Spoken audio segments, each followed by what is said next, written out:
Good morning, dear students. I am Anjali Ogle, your English teacher. I am explaining you our third poem today. Name of our poem is Goodbye Party for Miss Pushpa T.S. It is written by Nissim Ezekiel. This poet is Indian poet and he used Indianized English in this poem. He was honored with the Sahitya Academy Award in 1983. In this poem, he used Babu English. Listen students, earlier times, very few people are aware with English. So those people are using English but not fluently. It is called Babu English. So in this poem, he used few Hindi words also. Okay, dear students. Now, you will get humor. You will enjoy this poem. It is about 42 lines. Let us start with our first stanza. It is very simple poem. The language is used very simple. Friends, our dear sister is departing for foreign in 2-3 days and we are meeting today to wish her bon voyage. Simple language is given. Just our poet is telling us, friends, our dear sister is departing. हमारी प्यारी बहन is departing. यहाँ से छोड़कर जा रही है कहाँ? फॉरेन कंट्री इन 2-3 days, 2-3 दिनों में. And we are meeting today. हम क्यों मिल रहे हैं? To wish her bon voyage. Bon voyage का मतलब है for wishing her happy journey. Our next stanza. You are all knowing friends. What sweetness is in Miss Pushpa? I don't mean only external sweetness but internal sweetness. Here very funny language is used by our poet. Now just give attention students. You are all knowing friends. तुमको सबको पता है दोस्तों. What sweetness is in Pushpa? Miss Pushpa में क्या मिठास है? I don't mean only external sweetness.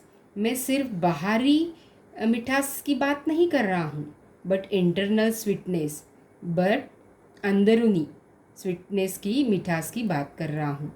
Miss Pushpa is smiling and smiling even for no reason. Miss Pushpa जो है वो हमेशा हंसती रहती है. इवन फॉर नो रीज़न, कुछ भी रीज़न बिना कारण के वो हंसती रहती है. But simply because she is feeling. क्यों हंसती है?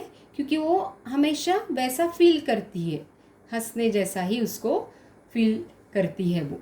ऐसा यहाँ पर बोला गया है. Now our third stanza.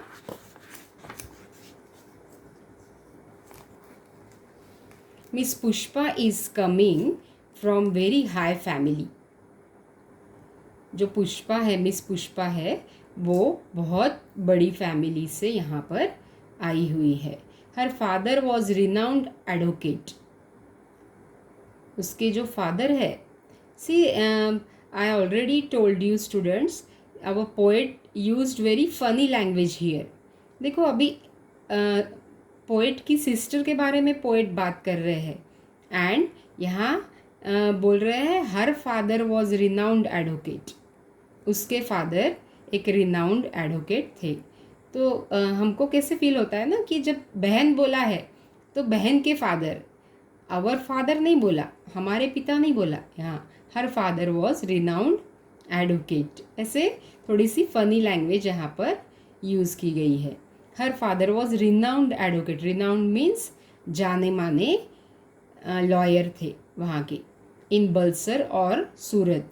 Now here poet is not confirm he was from Balsar or Surat. That's why it is this type of language is never used in the poems. इसलिए बोला यहाँ पे कि वो ग्रामेटिकल और proper syntax भी use नहीं किया है पोइट ने, क्योंकि बलसर और सूरत दोनों में से पोइट कंफर्म नहीं है कहाँ के वो थे करके. I am not remembering now which place. यहाँ पोएट कंफर्म बता रहे हैं कि मुझे ठीक से याद नहीं आ रहा है कौन सी जगह थी. Okay, now our next stanza is Surat IAS. अभी पोएट को अच्छे से याद आ गया कि सूरत की ही बात थी. Once only I stayed in Surat. Poet एक बार सूरत में जब रहने गए थे विथ फैमिली मेम्बर्स के साथ. Of my uncle's very old friend his wife was cooking nicely.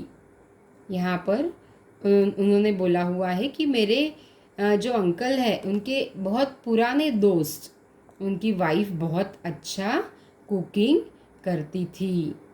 That was long time ago. अभी यहाँ पर बच्चों कुछ भी कनेक्शन नहीं है अपने मन से. पोएट कैसे कुछ भी यहाँ अभी मिस पुष्पा का कुछ भी कनेक्शन नहीं है. तो यहाँ पोएट अभी बीच में ही सूरत में रहने गए थे वहाँ के बारे में एकदम से बात कर रहे हैं कि उनके पापा के बहुत पुराने दोस्त की पत्नी जो है वो बहुत अच्छा कुकिंग करती थी, वो उनको याद आ रहा है यहाँ पर. Now coming back to Miss Pushpa. In the next stanza, he was again talking about Miss Pushpa. देखो मैंने आप लोगों को बताया ना बच्चों कि यहाँ कुछ स्टांजास बड़े हैं, कुछ स्टांजास बहुत ही देखो सिर्फ 3 लाइन का है, और फिर ये लास्ट स्टांजा सबसे बड़ा है 11 लाइन का. तो ऐसे डिफरेंट 42 लाइन्स की ये पोएम है. Coming back to Miss Pushpa. She is most popular lady with men also and ladies also. अभी यहाँ पर बोला हुआ है कि जो मिस पुष्पा है वो बहुत पॉपुलर लेडी है. With main also and ladies also, आदमियों में और औरतों में भी. ऐसे दोनों डिफरेंट भी उन्होंने स्पेसिफाई किया है यहाँ पर. In the next stanza, when I ask her to do anything. अभी यहाँ ये स्टांजा में मिस पुष्पा को अप्रिशिएट किया गया है, उसकी प्रेज की गई है. When I ask her to do anything she was saying just now only I will do it. That is showing good spirit. यहाँ पर ये लाइन्स में पुष्पा के बारे में उसको अप्रिशिएट किया गया है कि वो किसी ने भी कुछ भी बोला, कोई भी वर्क बताया तो वो बहुत विलिंगली, इच्छा से मैं कर दूंगी ऐसे करके वो बोलती थी. That is showing her good spirit. वो उसकी अच्छी एक फुर्ती, अच्छी स्पिरिट, उसका गुड स्पिरिट, अच्छा स्पिरिट शो करता था, विलिंगनेस शो करता था दूसरों को हेल्प करने की. I am always appreciating the good spirit. मैं हमेशा जो अच्छे फुर्तीले और वर्क करने की इच्छा दिखाने वाले हैं उनका हमेशा मैं सम्मान करता हूँ, उनकी तारीफ़ करता हूँ, ऐसा यहाँ पर बोला हुआ है. Pushpa Miss is never saying no. Miss Pushpa जो है वो कभी भी नहीं बोलती है. वॉट एवर आई और एनीबडी इज़ आस्किंग. ऐसा नहीं कि सिर्फ मैं, कोई भी उसको कुछ काम बताता है तो वो किसी को नहीं बोलती है. She never saying no. She is always saying yes. हमेशा वो किसी ने भी कुछ भी काम बताया तो हाँ बोलती है, ओके येस ऐसे करके बोलती है. And today she is going to improve her prospect. और वो आज जा रही है अपना फ्यूचर में कुछ नए कुछ फॉर इम्प्रूविंग हर प्रॉस्पेक्ट, यानी कुछ फर्दर एजुकेशन के लिए वो अब्रॉड जा रही है। And we are wishing her bon voyage, और हम यहाँ मिले हैं उसको happy journey to wishing her bon voyage. In the last stanza, देखो यहाँ मैंने आपको बताया ना कि इतना छोटा सा 3 लाइन का यहाँ पर स्टांजा है। Now I ask our speakers to speak and afterwards Miss Pushpa will do summing up। यहाँ पर जो हमारे स्पीकर है उन्होंने बोला कि सारे लोग पहले उसके बारे में बात करेंगे और फिर आखिरी में मिस पुष्पा समिंग अप यानी एंड में अपने विचार यहाँ पर व्यक्त करेगी, ऐसा यहाँ पर बोला गया है। तो बच्चों यहाँ हमारी पोएम ख़त्म होती है। तो आपने देखा कितना simple language, easy language poet ने यहाँ पर यूज़ किया है। आप एक बार और पढ़ लेना और फिर उसके बाद ग्लॉसरी पोर्शन को रेफ़र करना। अगर कुछ भी आपको नहीं समझ में आया तो आप मुझे ज़रूर पूछ सकते हो। Okay dear students, thank you.